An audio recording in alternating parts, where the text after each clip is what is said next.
Any. Perfect. All right. So we are live back here on the Renovation Roundtable. Sorry for anybody who might have actually tried to check us out in the last 10 minutes since it was scheduled for 12 o'clock. We had some technical issues. We are also trying to get this up onto Matt's Instagram page right now. So you guys can hear him. You can hear me actually. Matt, I'm gonna mic you, mute your mic for a second until you're ready. Yeah, I'm just setting this up. Sorry about that. It's all good. All right, so we'll get started in a couple seconds with Matt. We'll unmute him as soon as he gets it all set up. We want to go live on Instagram because he's got a lot of followers on there. So we'd like to, obviously get this out to as many people as possible. So I'll give you a little insight as to what we're going to talk about here today. In about 20 minutes, we're actually going to bring on an existing client, somebody who has actually in the process right now and actually found their home through a unique strategy, one that Matt talks about all the time. So I'm going to kind of keep that under wraps. We don't want to kind of go into it yet. We'll go into that when he gets on, so he can let the cat out of the bag in that one, and we can talk about it then. In the meantime, Matt and I are going to talk about kind of what's going on in the market, where things are going, where they're heading. I have a couple of updates on multi-unit properties that I'd like to bring to your attention that we're seeing.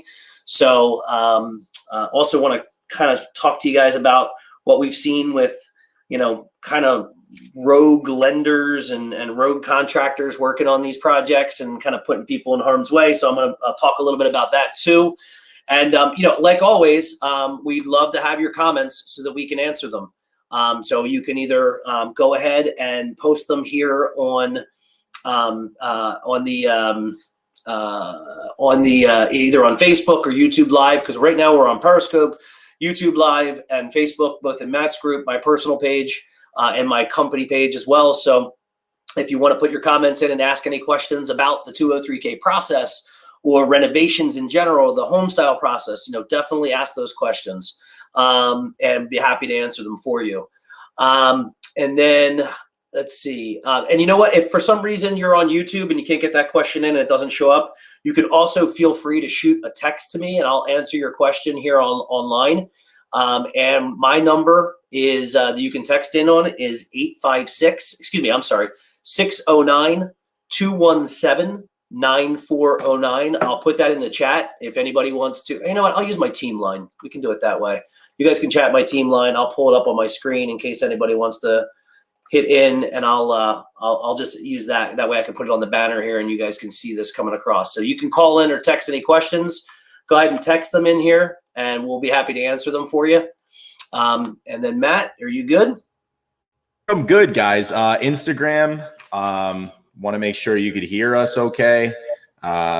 Just trying to get rid of the echo a little bit. It's kind of tricky. But how does it sound on your side, Jeff? I'm fine. I don't have any problems. We should be good. Cool. Yeah. So we're getting a little bit of an echo, but if the guys on Instagram, can you hear me? Just want to make sure. Give me a thumbs up. Give me something, anything to let me know that you could hear, and you could hear Jeff in the background as well. We're live on Facebook. This is why we're doing this kind of like weird Inception thing with videos. But a heavy echo. Okay. Got it. Interesting. Okay. Listen, we're going to have to deal with the echo for now, guys. If you're on my Facebook group, you could listen through there too, and you won't have as much of an echo, but we want to try to get everybody on here. So, yeah, we're good to go, Jeff. So let's jump right into it. Cool. Perfect. All right. So as I mentioned, we're going to have some special guests here in about 15 minutes. He'll be jumping on. And in the meantime, if you guys have any questions about anything we're talking about, feel free to text this number, 856-600-4545. That hits my team line, and I'll be happy to make sure that we go through those questions. So as always, Matt, thanks so much for joining us. And it's always great to get us here to talk about Reno and answer people's questions. One of the things I wanted to mention to people, we get a lot of calls from people who are following what you do, Matt, and kind of taking those strategies. And the biggest thing that we're running into and we're seeing is everyone's kind of coming in looking for those 3 and 4 unit properties right now. And there's nothing wrong with that. But there are some challenges. COVID has put us in a situation where, it's not an investor overlay. It's actually a HUD overlay. And what it basically states is that we have to reduce rental income by potentially 25%. So what that does is it puts people in a position where, you have a self-sufficiency test when you're doing a multi-unit property. And that self-sufficiency test requires that we are able to qualify. Normally you have a 25% vacancy factor that you have to incorporate into the transaction.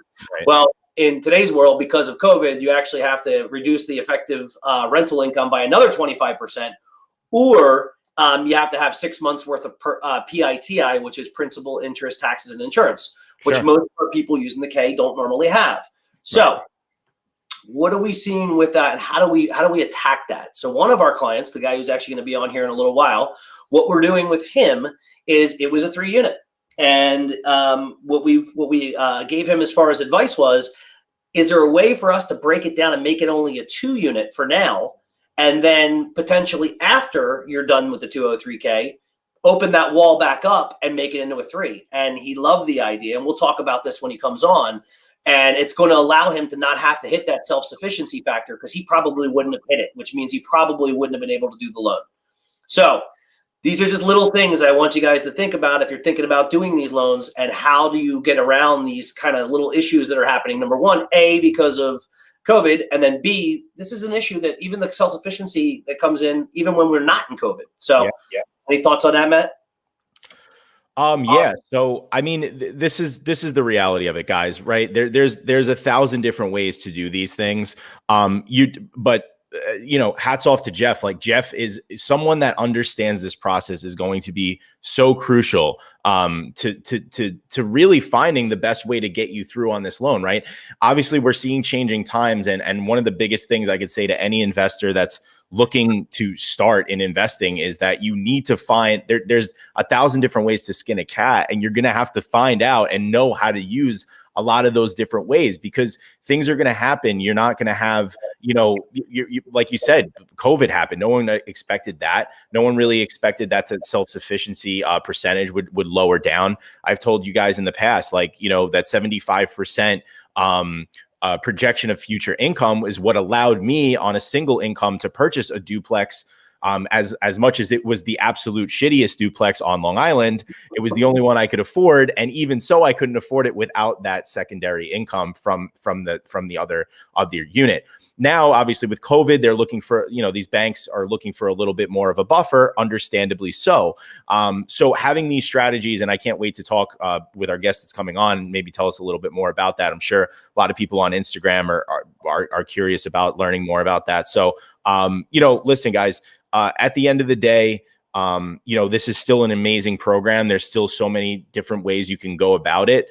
But listen, we respond any way we have to. I mean, the 3 and 4 units, guys, I always say, like, they're the cash cow, right? They're the crown jewel in some aspects, but in other aspects, they do present themselves some challenges. That's not to say people can't do it. Left and right, I have people that come through my program. I have people that follow me that all are picking up 4 units left and right, despite all this. So it still works, right, guys? You just need to set your expectations. Understand, number one, 3 to 4 units aren't insanely plentiful anyway. We're actually in the process of going into an off-market presentation that I'm going to do with you guys for the ones that really are looking for those 3 to 4 units, how to start going off-market, especially in this day and age, to capitalize it. But listen, those single family, those duplexes are still a great way to get a nice cash cow, or in the very least, a big chunk of equity that you could use on future deals. Yeah, it's a good way to start too. I mean, that's the big thing. So just as a reminder, if you guys have any questions and you happen to be on YouTube or Periscope and you can't, ask our questions on Facebook, feel free to text my line at 856-600-4545, and we'll be happy to answer any of your questions. So, keep them coming in. And like I said, we'll go over those. It's not everybody's obviously on the East Coast, but I know Matt and I are not far from each other, and it's actually nice out today. So the sun is shining. It's we're going to hit 70 some degrees, and I think also with the fact that we're seeing some restrictions starting to lift because of COVID, I think one of the ones that's going to make a lot of people that are in this group right now excited is going to be the moratorium on foreclosures, because that's going to open up some inventory for you guys to go out and to use these loans to really go out and get yourself started. I think one of the reasons we've seen such a limited supply or limited opportunities with the 203K and home styles in general is because we haven't had any foreclosures to really go after, right? So, I mean, tell me what you think, man. I mean, it's got to be coming soon. I would assume over the next couple of months they're going to lift that moratorium. So let's talk about this, guys. Obviously, everybody is understanding of the moratorium, right? The eviction moratorium. You've been hearing it in the news left and right. It's a big topic of conversation. And listen, the reality is we don't want to put people out on the street ever, right? If we can help it. But there's no such thing as a free lunch, right? This is economics 101, and someone's going to be left holding the bag. Now, at the end of the day, there's going to be some loan modifications. There's going to be things, and hopefully a lot of people will be able to get out of the weeds. But the reality is that this is a cold, hard world sometimes, and a lot of people aren't going to make it out. And that's what's going to happen. Now, I think this is two-sided, Jeff, and I want to talk to you guys about this a little bit. Number one, obviously you have the people that like literally are just completely behind on their mortgage. They have to foreclose. They can't pay their bills. They don't have a choice. Right. But also people, home values are going up. So you're having a lot of people that do have some equity in their properties. Now, maybe it might not be enough equity for them to sell out complete, but there's some people, but there are people that can. And, that's also going to be a forced selling. So in addition to the foreclosures coming back online and short sales coming back, and I'm seeing auction properties already come back, you have that little window of opportunity, but then you also have the window of opportunity of people that are behind on their mortgage or can't pay, but they have a saving grace because they have a little bit of equity because of that bump in. Now that's all going to even out over the next couple of months. It's no secret that there's going to be some sort of correction in the next year or two. We don't know when. I'm not going to sit here and try to predict it. But what I can tell you guys is if you are on the fence or you're looking, there's going to be a short window of opportunity, I think, over the next 12 to 24 months of these things coming back online, and you can snag them before values really truly drop or before anything does get ugly. You can get in, buy right using a renovation loan, making sure you're buying something that's really deeply distressed. So listen, even if there is a correction, you're buying in with enough equity on it that you can withstand that correction. If you're buying a duplex, a duplex, triplex, or quad, you're buying something that can cash flow. If the real estate market does take a little bit of a dump, as long as you know that it cash flows okay, you're going to be okay. It's a way to kind of hedge yourself against any type of correction. So there's a window of opportunity coming, guys. I'm already seeing it. Those eviction moratoriums are getting lifted. But also what I'm seeing now, Jeff, is I'm seeing all of the properties from like 2018 that didn't make it quite to the chopping block. And then they all got held up and they're all in the courthouses with papers stacked up. And the courts are now just getting to the foreclosures that are not even from COVID. These are foreclosures that were happening in 2019, 2018. Those ones are starting to come back. Auctions are starting to happen. If auctions are starting to happen, that means REOs are going to start to happen, which means those are properties that work perfectly for this type of thing. Yeah, I mean, it opens up so much more, and that's what we need right now, right? The biggest issue that we're all seeing is there's an inventory shortage. I mean, for the houses that are in perfect condition, we're seeing, open houses with 70, 80 people in a weekend. Right. I mean, and then you got all this whole community of people, through your community, through, people who just know that these programs are out there, who are looking to invest, who are starving for property, and they're having those same problems, right? So you've just got this inventory shortage everywhere you look. And ultimately, a lot of that starts to get solved by lifting of these moratoriums. Because like, as you said, the properties where people are just gonna be able to sell and be able to get out. I mean, there's opportunity there. So yeah, that's the biggest thing. How do we get more inventory? Where is it gonna come from? And how long is it gonna take? Now, New Jersey, it's gonna take, to do a foreclosure in New Jersey, it takes about 3 years. So, that means that you might not see that wave coming and hitting us right away, but that means the next couple of years are going to, right? So other states have different rules. I don't know. What's the rule in New York as far as the foreclosures go? Do you know how quickly they move? Listen, New York, you could live here forever. People say, it's tough to say. Let me go ahead and mute this. I figured out a way to do this so it doesn't kill Instagram. So I mean, you could be here for, the thing is that New York is such a high cost of living state. You're always going to have a pipeline of foreclosures. The cold hard reality is that people are, I mean, you're seeing it right now, man. People are, just because you can afford a property on paper doesn't mean you can afford it in real life, right? And you're seeing a lot of people right now, a lot of people are getting into the feeding frenzy. They're going out on Long Island paying $5,000 mortgages every month on a house that's a dream home for them. But, rates are good. That's great. That's awesome. But, $5,000 a month is going to usually take 2 incomes. If one person loses a job, over the next couple of years, like you have to do that for 30 years, you got to pay a $5,000 mortgage. If someone loses a job, I mean, things are going to happen very quick here. It's not like other states where it's like kind of, you have some, there's such a high cost of living that, we have houses on the water near us, and like they foreclose all the time. These are people that maybe they had a good business, they were doing really well, and then they lost the business during COVID. Just overnight, they can't pay their mortgage anymore. So again, cold reality, harsh reality, but the true end of it is like, whereas like the New York market has always been competitive, it's always probably been the leader in foreclosures. Because I mean, in the past, there's been thousands of foreclosures. I mean, I've offered on hundreds of them alone.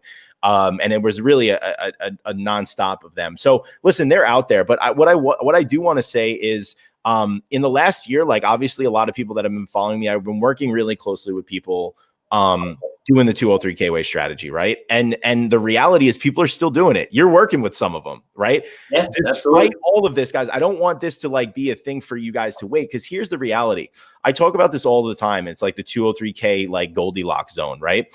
Yeah, there's not a lot of inventory out there, especially in the retail market. Now, listen, a lot of the issue with inventory right now is like a lot of people that are moving out of like luxury high rises where I am right now. I'm seeing people move out of here in droves, and they're going out to Long Island or going out to the suburbs, going out to Jersey, going upstate, going to Connecticut, getting out of New York City, because New York City isn't what it's cracked up to be anymore. If you can't go out and take advantage of the nightlife and all the things that there are to do that a city has to offer because of a lockdown, everyone's going to get out of Dodge. No one wants to pay a crazy amount of rent if they could be buying a mortgage on a really nice house. So everyone got out of Dodge. But those people are not looking to do a renovation. These people are looking to just get in to something that's move-in ready, that they don't have to touch, especially if they're coming from a luxury high rise. I mean, if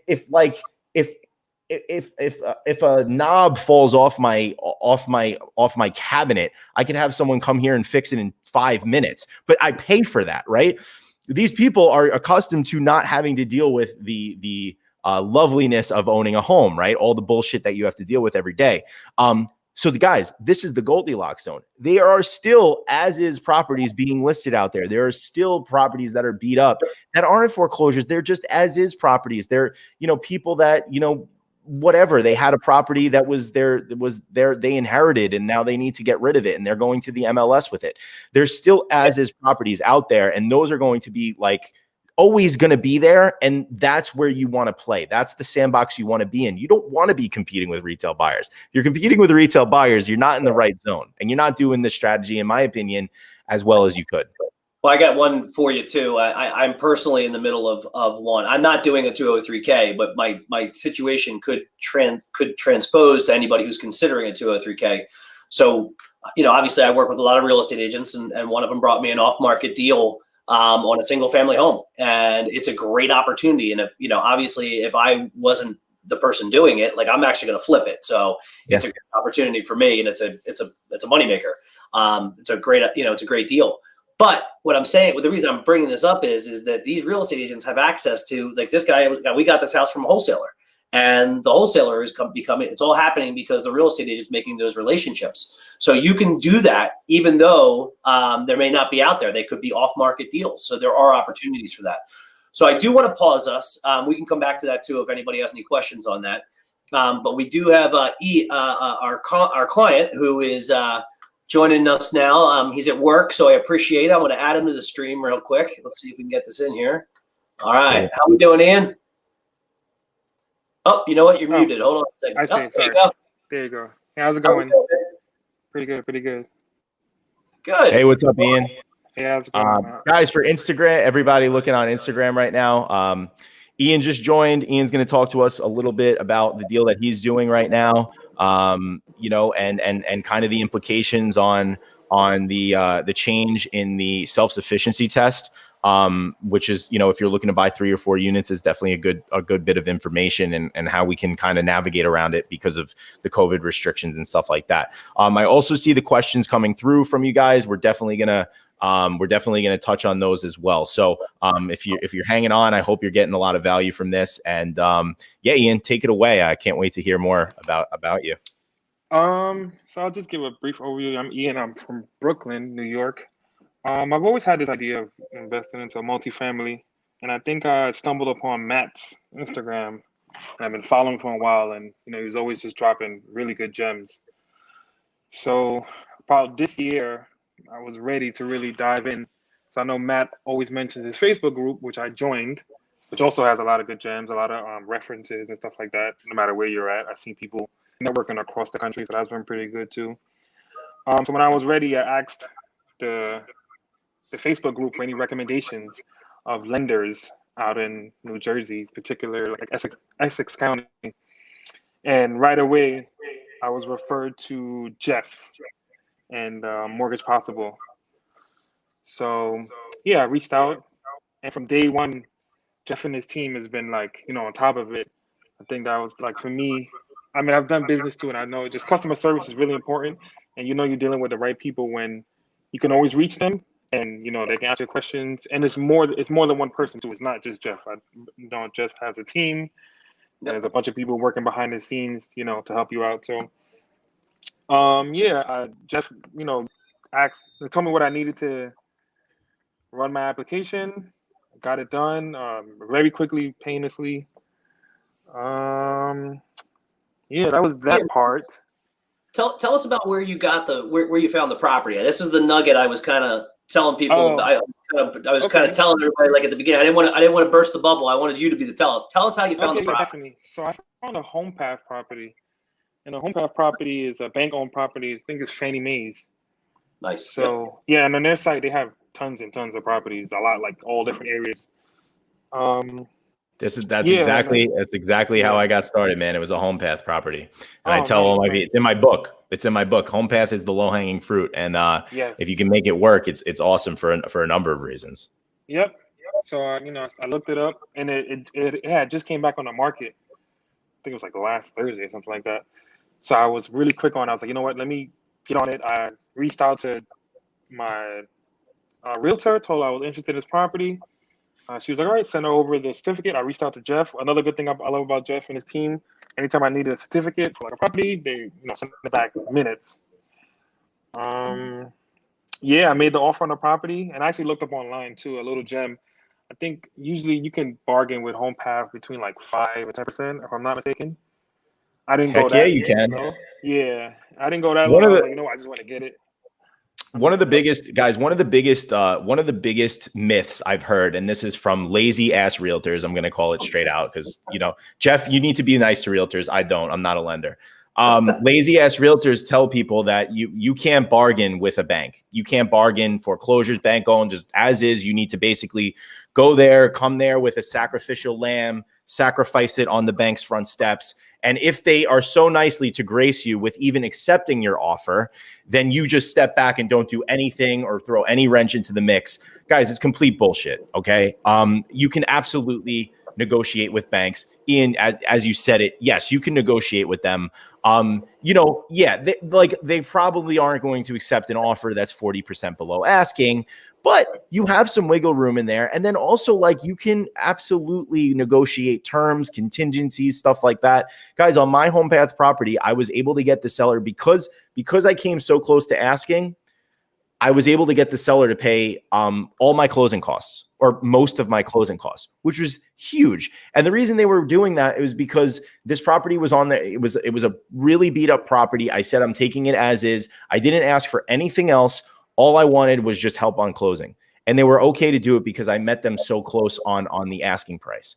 Okay. So, you know, for me, it was like not so that, you know, coming up a little bit on my offer at least helped me because they knew that they were getting a full price offer. And then they knew that covering a little bit of the closing cost was going to be something there. So guys, do not believe in that. It's complete BS. You can absolutely negotiate with a bank. And if your realtor says that you can't, find a new realtor. Anyway, continue.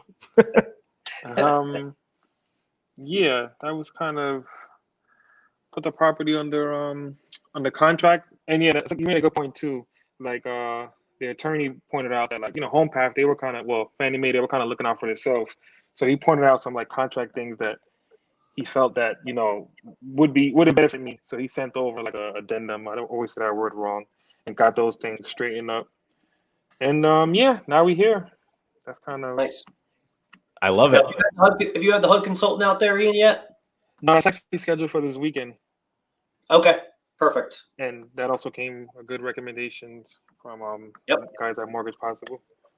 Yeah. I definitely want to say, Matt, you're a good dude, man. I said, I've been following you for a while, and you've been dropping a lot of gems, like a lot of the stuff. When I could appreciate that, and I know a lot of people watching, oftentimes may not know and stuff like that. So I think that's pretty cool. That's awesome. I appreciate that, man. I think when I went and I did this thing myself, all I knew was that I was very upset that nobody else had told me about this loan for the 4 years that I was researching real estate. And I was told every other strategy in the book that was just way harder. I'm not saying that the 203K isn't easy. I'm not saying it's easy, but I just felt it was the most accessible for just a normal guy like myself. And with a low down payment, I thought anybody can attain.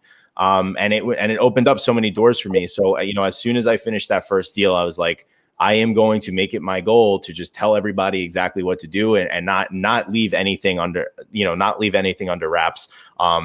Things were always kind of protected, you need to, to know this, you need to graduate to this course or read this book or that. It's like, listen, here's what I know. Here's everything that I know. I might not be 100% right, but this is my experience and this is what works for me. So I'm glad you capitalized on it, bro. I'm super happy for you. I know a lot of people sometimes, a lot of people get caught up too with the renovation, and they feel like, online it kind of says, oh, you should do like streamline because it's a less lengthier process and it's easier. And so far, that hasn't been true. Especially I think your lender was very important when you're doing a 203K is to find a lender that has been doing this. I think if you try to get someone or realtor too that's not too sure, then you kind of you end up being in a bad spot where nobody knows anything. So if you're gonna go that route, you want to do it with people who've done it before. You need somebody to guide you is what it comes down to. I mean, that's and I've always, again, I've always kind of said, in these type of situations, we can't do everything for you. Our job is to be the quarterback. That's what it is. We're the quarterback of the transaction. We're the guy driving you down the field. There's other players. There's, you've got to pick your contractor. You got to meet with the HUD consultant. I can't be there for that piece of it.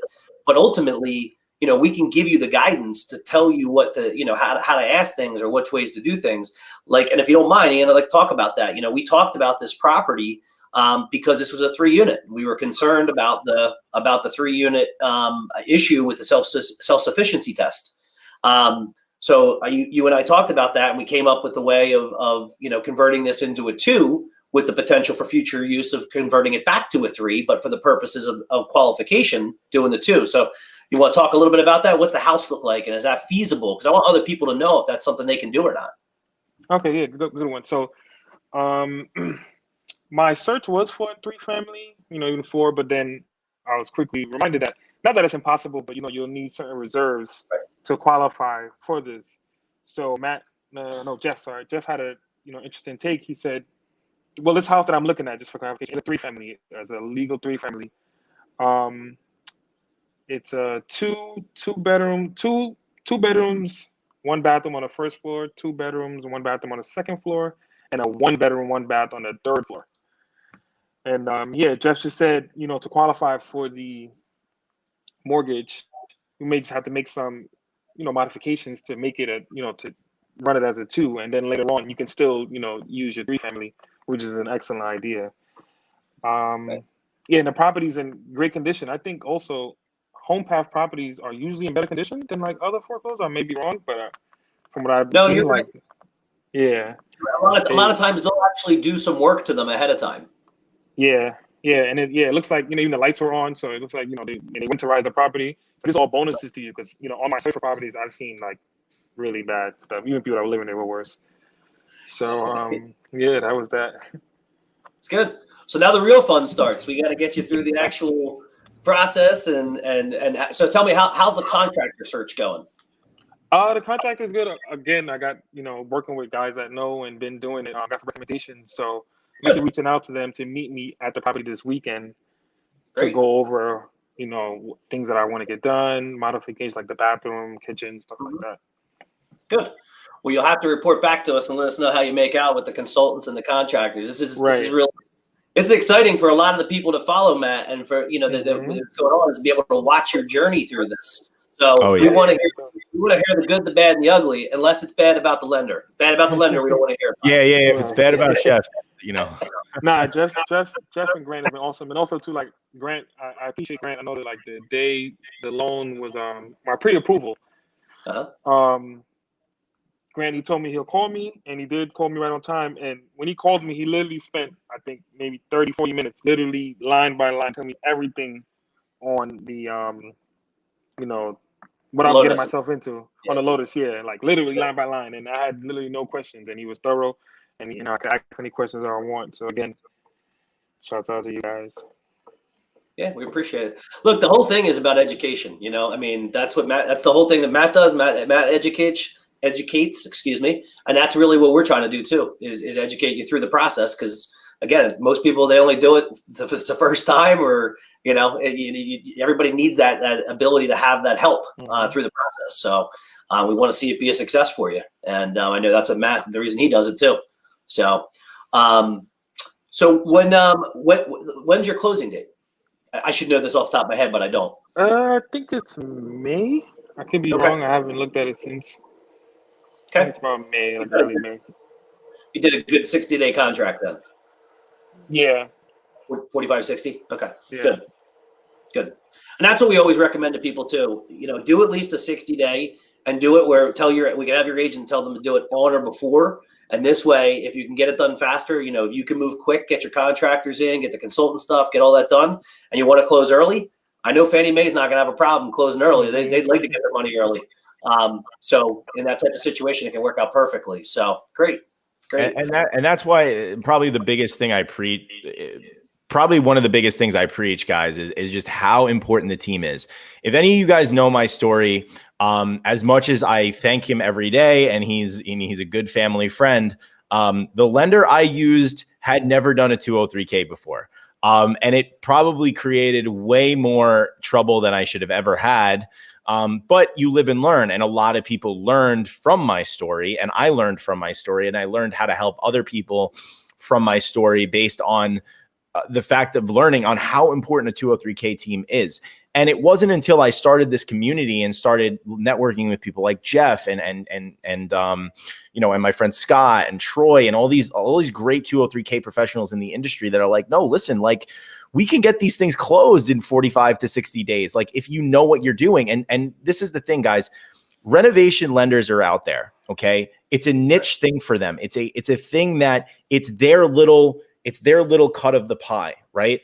Any loan officer can do a refinance. Anyone could do a Harry and Sally buying their retail property, 2 W-2 incomes. That's easy. That's the low hanging fruit, right? But for some of these guys out there that have an appreciation for this loan, they really know how to do these. They know them backwards and forwards. It's just like anything else. It's getting a guy, getting a tile guy versus getting a flooring guy. A flooring guy might be able to also do tile, but his expertise isn't tiling. So if you hire a flooring guy that does carpets and hardwood usually, and then you have him go do, a really nice ornate tile thing in your bathroom, if it comes out crappy, don't expect it, because he's not an artisan. People like Jeff, people that are in my Facebook group, guys that are, they're artisans of their craft, right? They understand the renovation process, and they're going to help you streamline that process. They're going to get you connected with a good consultant, not just some consultant that, they added this as another certification to their belt, and they do like one a year and they have no idea about the process. They could have connections with other contractors. If you're in a pinch for finding contractors. You know what I mean? Like there's a whole network that goes along with that. And that's something that I didn't have. And Ian, it seems like you're taking full advantage of this. And that's why, it's so nice to see like, how these things can go. And everybody that does come through my community and everything like that, they all have been having the same success, and it warms me because I know how bad it could be, and I still get horror stories despite it all, and that's why I continue to keep, and that's why we keep doing these, is to keep getting the message out and keep letting you guys know it doesn't need to be as daunting as some people make it seem. Right. Absolutely. Ian, I know you're at work, man, so I don't want to take up too much time. What other little tidbits or nuggets do you got for any of the people out there that are considering this? Anything that you can think of that would be great to drop on anybody? I just say don't be afraid of the process. I think it seems daunting, but it's not. The FHA is a great way to go. 203K, like I said, you can get built-in equity if you get in at a good price, which you should be doing. You shouldn't really be doing it if you shouldn't. Yeah, and just like everything we said here before, just try to surround yourself with the best people, and put your foot forward, and I think it works out. I'll also I'll be in the group too. Any questions, I'll make a post. If anybody has questions, I'll love to answer them and stuff like that. Well, we appreciate this because I want to tell you, I'm not gonna lie. We had a couple of other guests that we were ready to go, and all of a sudden I'm like scrolling through my phone. I'm like, they both said they couldn't be here. The other guests are gonna be here, so I'm like, oh crap, what am I gonna do? I mean, Matt and I have to go for an hour without any guests. So I called up Ian, and Ian's like, yeah. He's like, damn right, I'll come on. So that was good.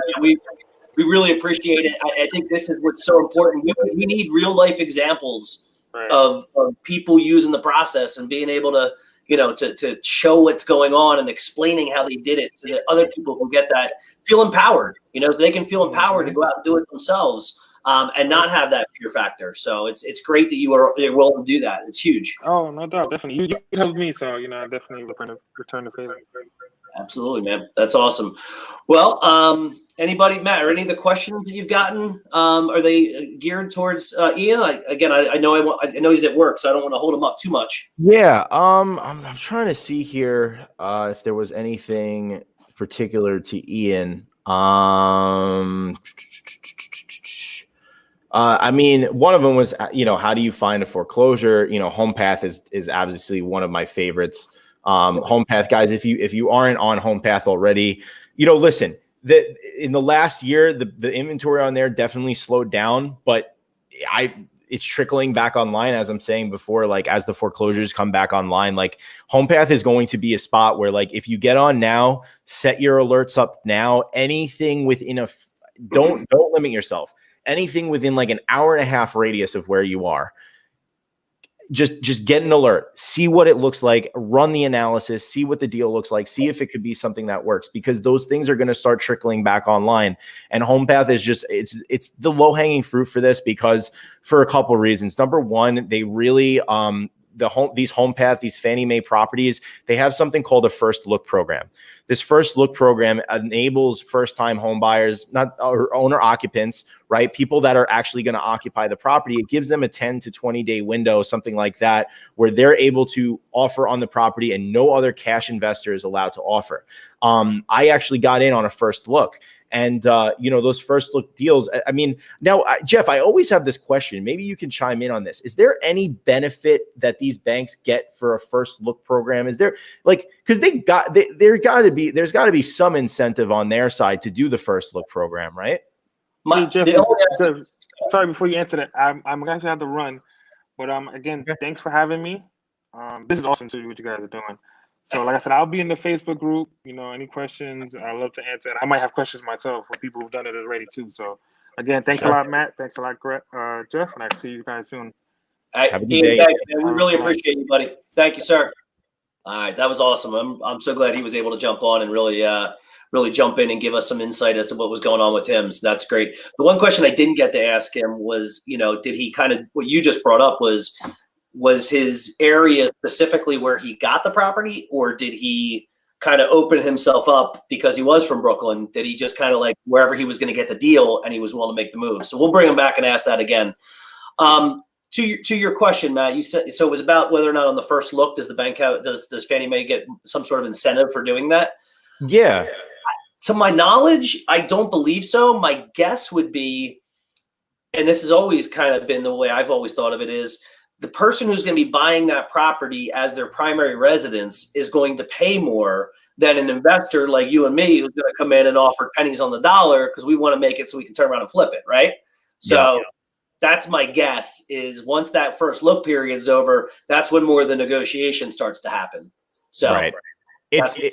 It's the low hanging fruit for them in a sense, right? Because, and here's the thing I tell you guys all the time. Now, listen, okay. We've been seeing a lot of dumb money getting into the market in the last year. Okay. People have more money than sense right now. It's happening in the retail market. It's happening in the investment market. Jeff, you see what cash investors are picking up properties for. They're picking properties up for 80 cents on the dollar, 90 cents on the dollar. This is the type of buying that you saw prior to 2008. You saw people buying on absolutely nothing besides just hype and you know, a hype of appreciation. They think that the market's just going up, they can afford it. Guys, this is not the way. And listen, it's 1 year, it's one blip in the radar. Yes, you are losing to some people. There are cash buyers. I know there's people with 203K loans that are losing out to cash buyers.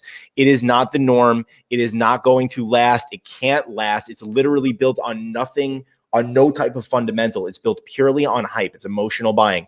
I promise you that the investors that are paying 90 cents on the dollar right now for a property are not going to be here in 5 years. They can't. They're going to lose. I'm sorry, but that's the reality of it. People learn the hard way. They always think that they're going to be special. They are the exception to the rule. They don't need to buy for 70 cents, on 60 cents on the dollar like we do when we flip, right?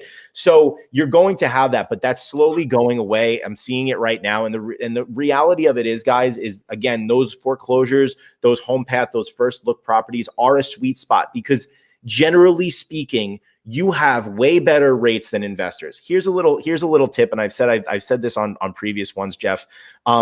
Cash investing isn't cash. Like newbies think this. I know when I first got into it, I literally thought a cash investor was a guy that was sitting on a bank account with $5 million in it, and he could just buy anything, and he's got a ton of cash in his back pocket. No. Cash investors only mean that they have other type of financing, whether it be hard money, whether it be private money, but there's some type of person on the back end that's looking for debt service. Anyone that does volume does not have a big enough liquid capital bank I know guys that flip 100 houses a year. Do you think they just have they would need like $10 million. People don't have that type of money. They use other people's money, OPM. So cash isn't really cash, meaning there is debt service that they need to cover. If you use a 203K loan, you're paying 4% interest, 4.5%, whatever it is, 4% interest. At best, a cash investor is paying a private lender at least 8%, 6 to 8% on the absolute best scenario, right? So right there, they're paying more for that money. Plus, they usually need to come. A lot of private money lenders, they're going to want that. Make sure that you have some skin in the game too. So they're not going to cover it all. They want to be on that property. They want to make sure that that they could take it back, but they also want to make sure that there's some equity on the deal and you have a cut into it. So guys, you're going to be up against cash in some ways, but I like Jeff's response to this because the reality of it is that first look period is a great way for owner occupants to get in there because chances are you're going to be the best, if not one of the best offers on that property during that period. Yeah. And guys, it's not just HomePath too. You also have HUD.gov. HUD's got its own site where it sells properties there as well. We've talked about that on previous calls. HUD's site, you can even do a $100 down program if it's a HUD property and use the 203K. So, there are additional sites out there. There's the auction sites. Which ones do you look at, Matt, when it comes to auction sites? Is there any ones in particular that you've had success with or that you follow? So I like foreclosure.com. I'm doing a lot of trickery to run this right now.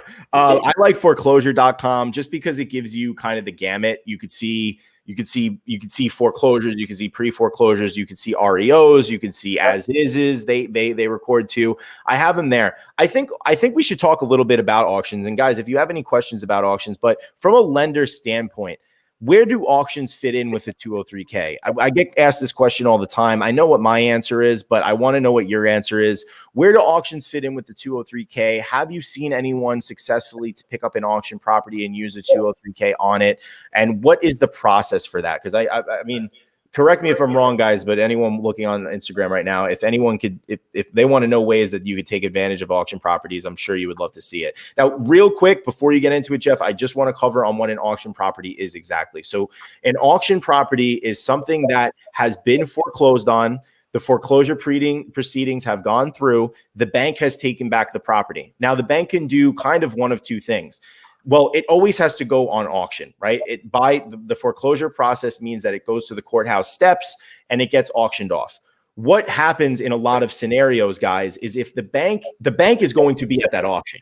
If the bank feels like they're not getting what they want for the property, they have the ability to go and buy that back. Sometimes they'll buy it at like a crazy number just to ensure that they get it back. And then they go and relist it on the MLS. That is considered a bank-owned foreclosure. That's an REO as we know it. So a lot of people are always confused about the foreclosure process, where you are in it. An auction property just means it's going to put to auction. Now, I've seen properties, the same property, go up to auction numerous times because the bank keeps buying it back, or the auctions fail or whatever. But it's not until that bank actually acquires the property back. They have to buy it back from the steps when it becomes an REO. But until then, it's an auction property. And if you do have if you are able to acquire it at the steps, it could be a good deal. So Jeff, I'll let you take this. Yeah, I mean, you can definitely do auctions. It just really is really dependent upon the auction, what their criteria is. How long are they going to give you to be able to buy the property? Are you going to be able to get it through the process in a timely fashion? Typically, auctions want to see these properties, bought within 30 days. So, that makes it somewhat tough. Now, an online auction versus actually doing like an auction at the sheriff's sale, those are two different things. We can't finance the ones at the sheriff's sale because they want 10% down on that, and then you have 30 days to get it bought. That's something you're going to get to be able to do with a renovation loan.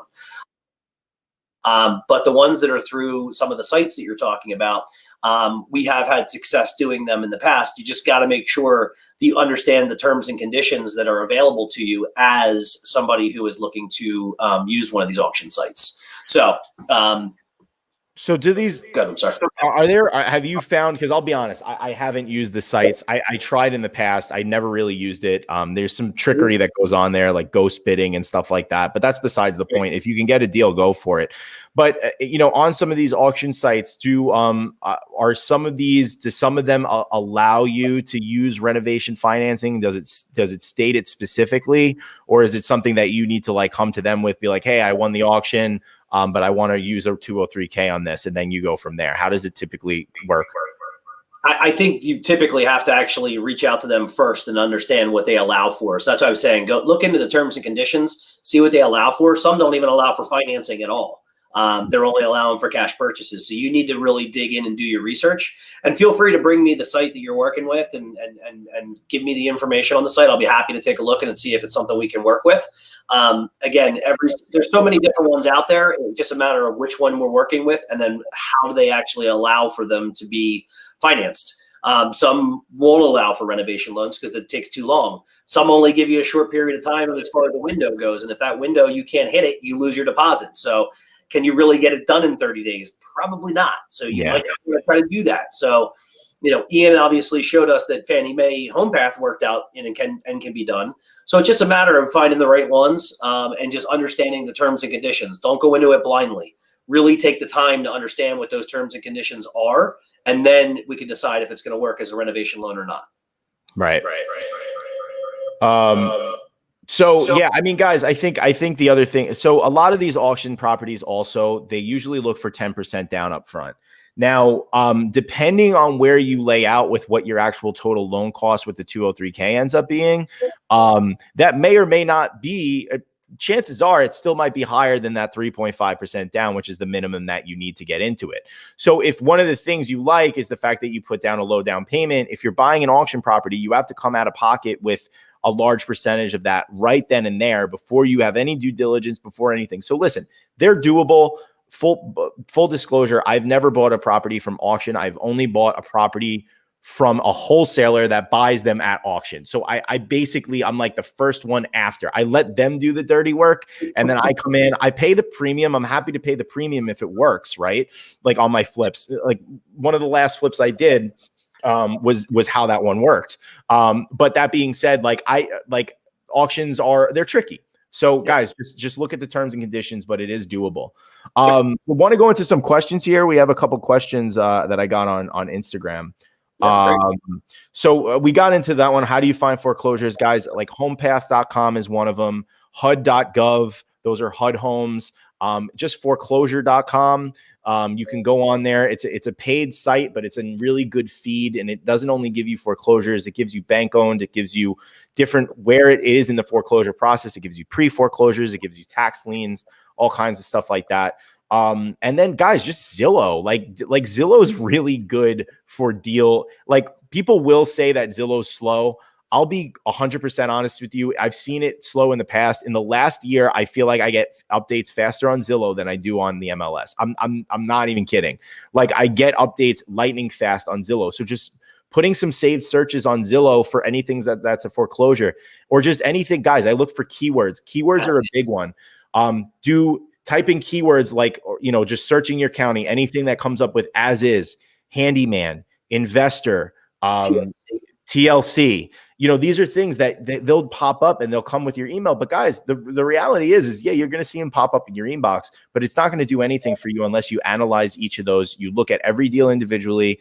Even if you think at face value, don't look at the asking price. The asking price is irrelevant. See if it works for what your budget is. See if it works for what. And as I always say, a deal, you can always get a deal. Anything's a deal at the right price, right? So they might be asking for something. Listen, I've placed a lot of offers that makes a lot of people uncomfortable, even myself. But I've also gotten deals that way because at the end of the day, you're mining for gold. So there's a bunch of the ones there. This is a great question for you, Jeff. How about being furloughed? How will I provide proofs of cash flow or loans? What's happening with furloughs right now? Obviously, with COVID across the board, if people get furloughed and they come back, do they still need that 2 years of experience, or how does that work right now? Well, if they're back to work full time, then we can use their income. The people that are furloughed and are coming back and making less than they were previously, that's where things become a problem. So we just got to show that they're back to work, that they're making their money that they were once making. Listen, COVID was kind of a pause, right? We know that, and you can't penalize people for something they had no control over. So It's not going to stop something. But if during that period, you decided to become self-employed, or you changed, you changed something in your structure, meaning you went from a W-2 straight salary position to a commission-based position, that's going to have an effect and is going to require a waiting period. If you're just going from the job that you were in and then going back to it and now back at full throttle what you were making previously, then that's not going to be a problem. We just have to show, a consistent payroll history, and then we're fine to use that to use that income again. That's not a problem. Yeah. So I think, and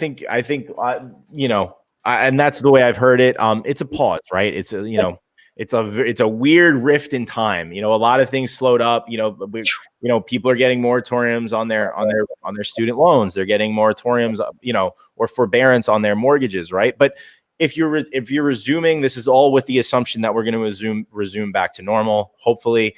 And if you're off referral, I know one of the guys in my mentorship program, Jeremy, who you're working with, right? Oh, yeah. Yep. So he had an issue. He had a thing where he was on furlough, but he came back, and he was waiting to get his paperwork. And as soon as he came back, he was able to get his pre-approval. He's good to go.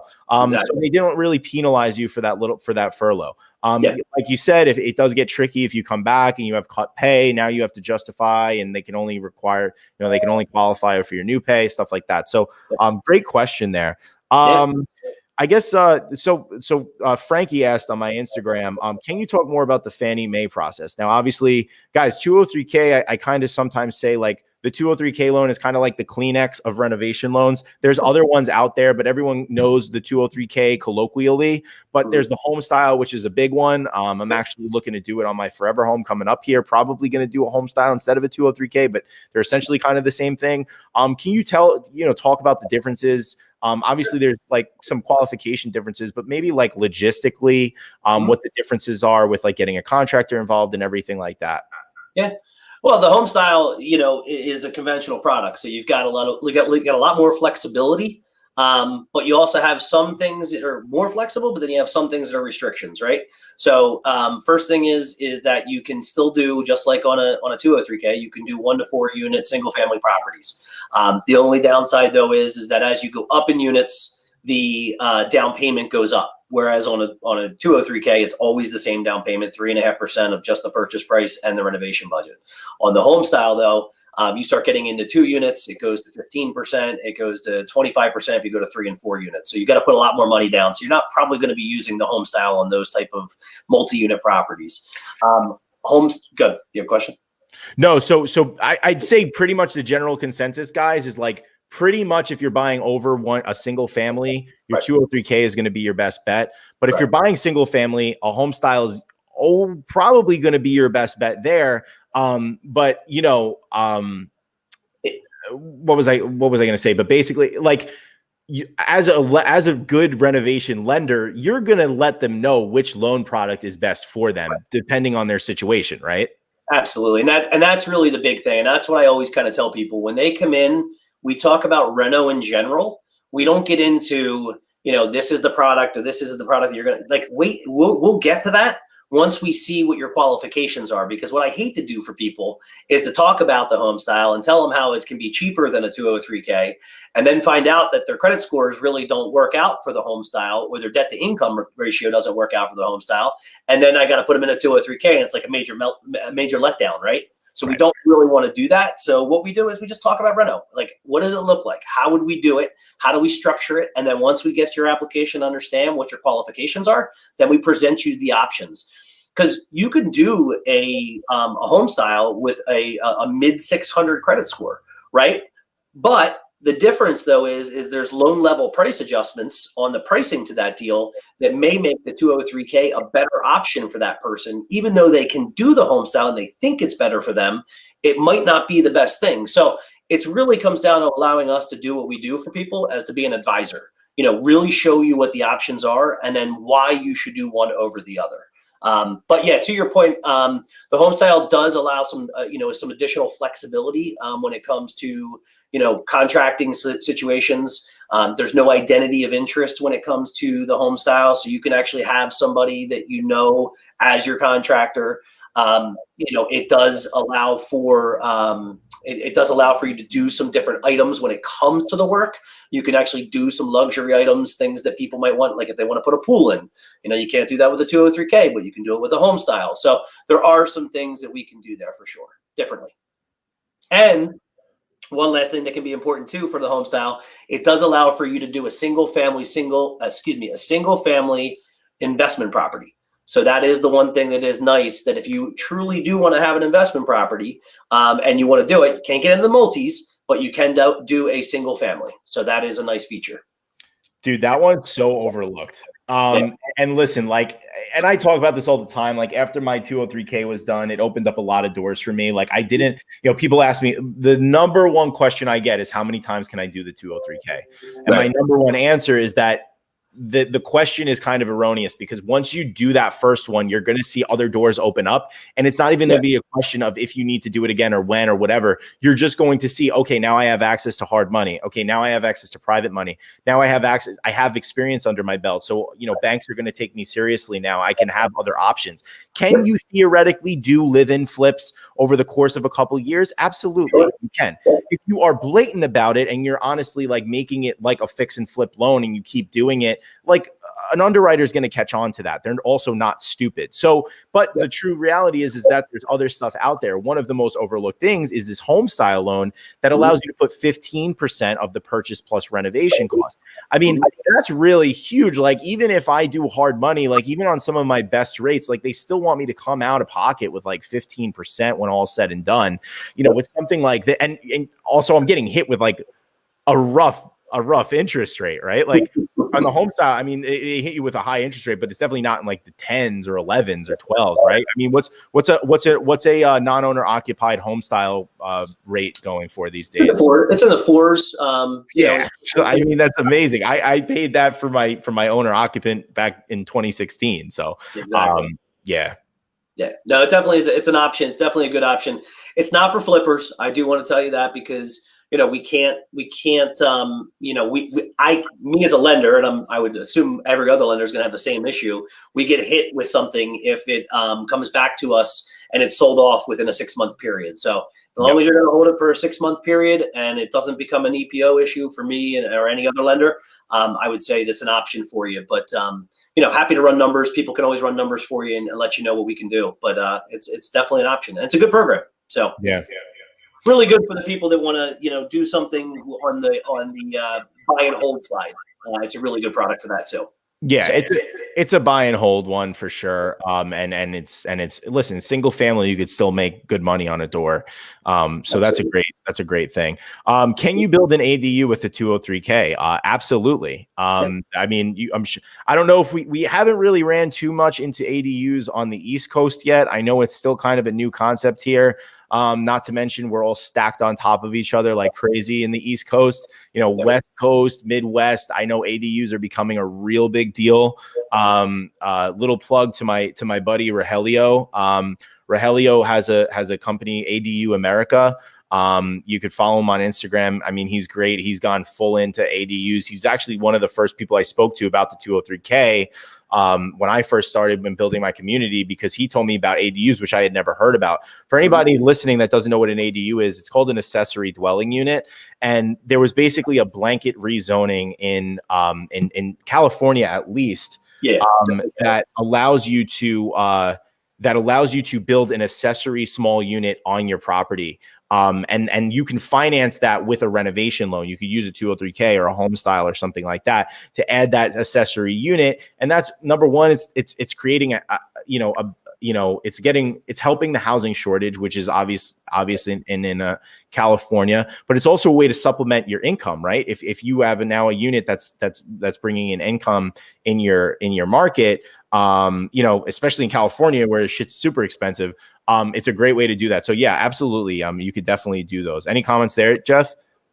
Yeah, I mean, it's also for multi-generational. A lot of times you'll have people that build the house and they might move the family members in the backyard.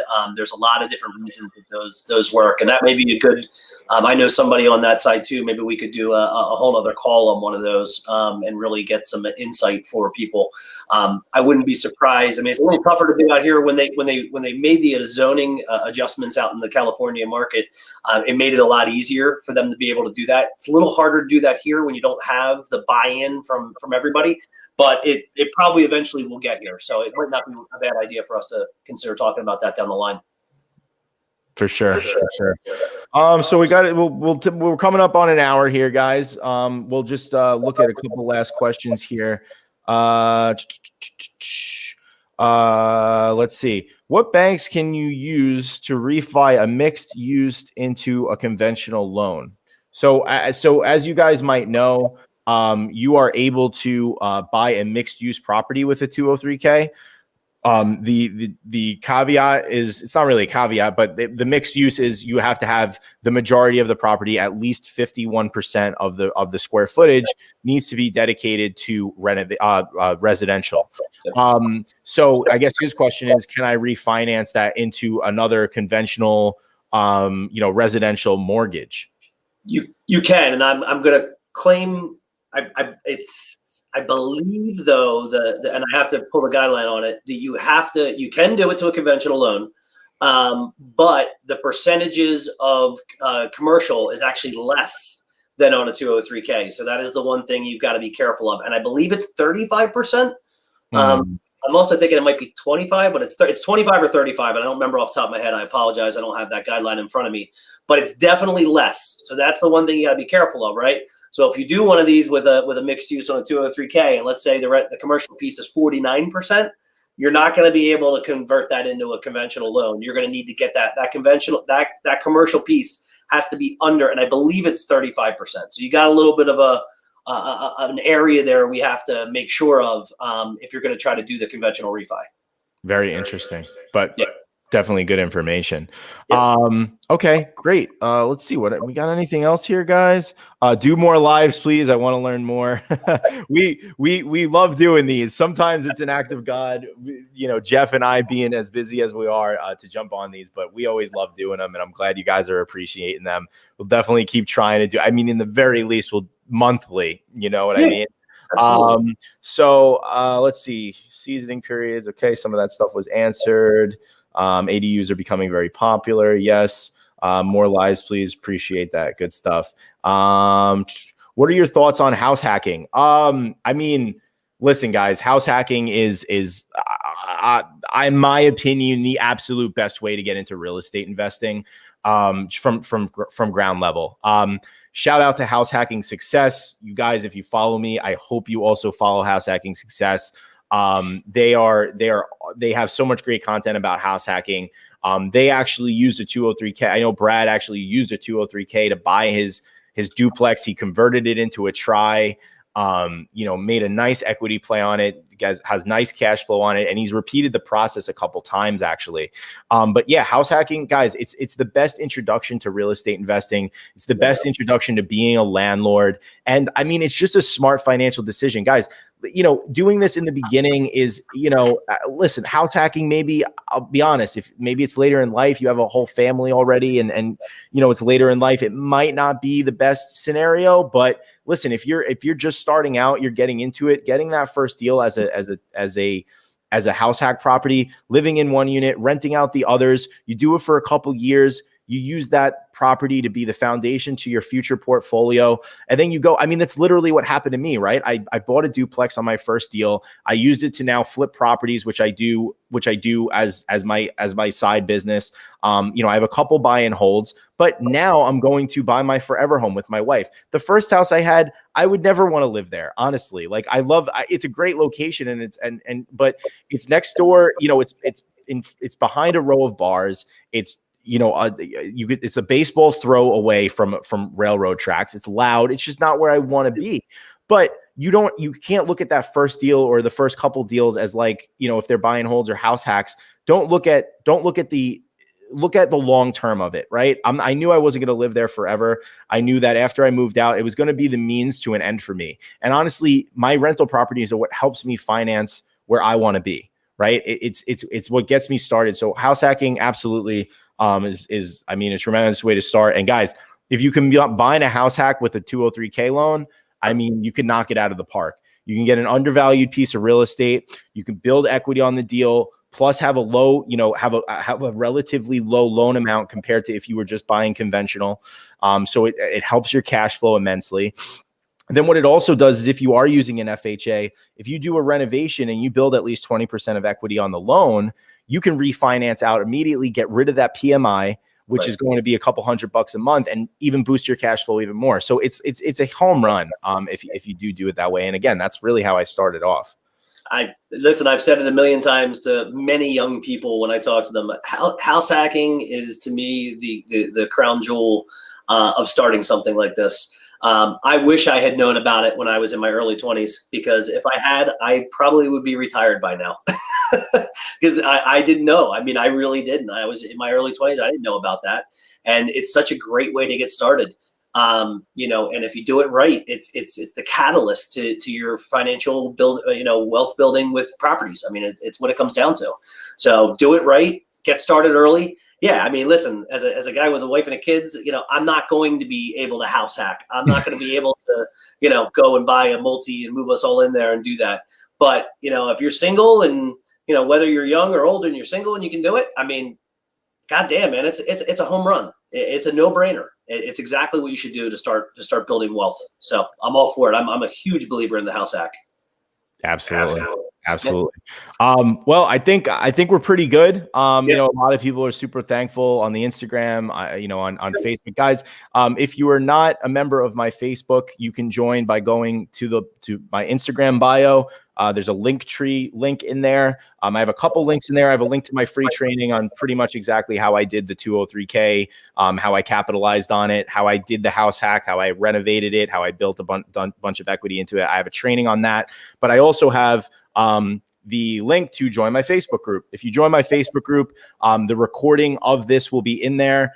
Jeff is also one of the admins in the group, so you could tag Jeff on any questions you have about renovation loans or mortgage on the mortgage side. He is a 203K lender. I know you guys think these people don't exist. He's right here. He's more than happy to help, and he's very experienced, and he's always helpful in that Facebook group as well. So go ahead and make sure to join there. Jeff, anything else you want to finish out on? Yeah, I mean, you know, to somebody saying earlier, you know, doing more of these, you know, we're at least going to do them once a month. I think that they're super valuable. And what we've done so far is every time we're bringing something different. And, you know, today bringing Ian in to be able to show you guys what it's like for somebody who's really doing it. I mean, it's cool. You know, Matt's done it. It was years ago, and he's got the figurehead of like the program, right? So he's the guy that did it. But you know, now you're seeing real life examples of what's going on with these programs. And when we come back next time, we'll bring Ian in. We'll bring him back in, give us an update, let us know what's happening. We have a realtor that did one of these recently, and she wants to come back on. So we're going to bring her on. She's been having some problems with her contractor. So we want you guys to know it's not all roses and unicorns and rainbows. So we'll bring her on so she can really give you some real life experience there. And to your point, Matt, I've got a ton of video on YouTube. Feel free to Google me on YouTube and look me up. And I got a bunch of stuff on there. Happy to show you. This stuff is also there as well. And, you know, if you have questions, I'll tell you, I got connected with somebody the other day on a property, and they asked me for feedback on a deal in Utah. And I'm not in Utah. We're in like a ton of states, like 38 states. So I can help almost anybody, but I'm not in Utah. And she messaged me, and I actually jumped on a Zoom with her, and I went through everything and gave her as much information as I could to help her out. And she appreciated that. And honestly, the reason I do that is because I want to see people be successful with the program, even if they're not working with us. So feel free to reach out. I'm happy to answer questions for you. If you feel like something's not right with who you're dealing with, just let me know, and I'll be happy to answer the questions for you. If I don't answer right away, trust me, I'm not you know, going slow on purpose. But the best way to reach me is to use my cell or my team phone number, and I'll put that up on the screen here real quick just so you have it. Have those questions, because this is, you know, a lot of times people hit me up on the Facebook using Facebook Messenger, and I don't see those messages sometimes for like a week because I don't watch Messenger all that often. So just hit my team phone number with any of your questions. I'll be happy to help you guys out at any point in time. So yeah, I think this has been great. And as always, Matt, appreciate you and you know, and what we're bringing to everybody here. Yeah, man. I mean, this is, again, like you said, it's more important for me. I get more enjoyment out of helping people do this. You know, however it needs to be done, because I know what's on the other side of it. I know what it did for me. You know what it's done for you. You know what it's done for other people. So that's what it's about. So not to be corny and not to be cliche, but honestly, like, it really is awesome to see people like Ian just crushing it. So yes, guys, we will do more of these. Thank you so much for everybody that's been here. Again, if you want the recording of it, or maybe you weren't able to catch it all, it will be on the Facebook group. It will be on Jeff's YouTube channel. Look up Jeff Onofrio on YouTube. And yeah, guys, we'll just keep in touch. Any questions you have, and we'll be doing another one soon. Absolutely. Thank you, everybody, for coming, and have a great one. And any questions, feel free to reach out to Matt or I, and we'll see you on the next Renovation Roundtable. Cool. Right. Thanks, Matt. All right.